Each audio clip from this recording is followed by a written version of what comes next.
Ah, monsieur, machin, ça part en live, on voit les oreilles. Costaud ou pas, le tympan il va être percé là. Normalement en self-défense, on vous apprend à donner des coups de poing, bien viril, type boxe ou quoi.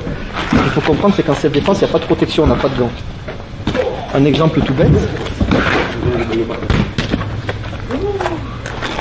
Esquive. Voilà, si là on tape sur une voiture, il vaut mieux avoir la main ouverte. Donc moi ce que je préconise, si on y pense, plus c'est plus instinctif, c'est de taper avec les mains ouvertes. Il y a la même puissance, qu'un coup de poing, quasiment, après ça se mesure. Hein. Il y a la même puissance. Faut imaginer là, hein. Poing serré. On sent que les poignets ils sont sollicités, on peut se tordre le poignet. Donc, efficace oui, viril oui, dans la rue risqué oui. Parce qu'on peut, bon après ça dépend les zones, hein, si on peut avoir la gorge, voilà, ça dépend le but aussi, là c'est pour vraiment, et si on peut, ça met KO. Hein. Et ça permet aussi, vu qu'on a déjà les doigts ouverts, d'attraper directement, ou de faire ça. Donc c'est une arme en plus. Maintenant ce qu'il ne faut pas c'est se tordre un doigt, maintenant c'est ça qui n'est pas évident. Donc pour vous, travaillez aujourd'hui avec les mains ouvertes, ou les coudes. C'est des techniques vraiment de base instinctives. Je suis là, je travaille sur la personne. Maintenant, il esquive.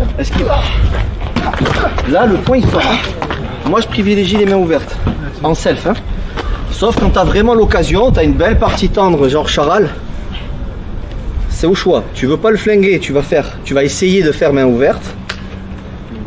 C'est une question de profondeur de frappe. Hein. Si on frappe trop profond, peu importe l'arme, on flingue la personne. Hein. Si on a l'occasion. Là, si je vais là, c'est bon. Hein. Ça le fracasse, tous les œsophages trachés, tac, c'est décalé, c'est fini. Hein. Maintenant, si on a la présence d'esprit de doser, on va dire fourche à la gorge. Faut doser. Au dojo, on dose, c'est pas facile. Sous stress, c'est quasi, hein, on est d'accord. Donc, des fois, on peut faire des petites métamas, tu vois. Des petites claques. Des petites claques.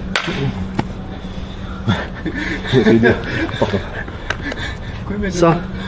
Tu savais pas ça, hein? Ça, voilà. Est-ce que ça marchera? Je ne sais pas, ça dépend. Par contre, c'est puissant. C'est du bruit. Ok, mais là, il est gentil. Il se laisse faire.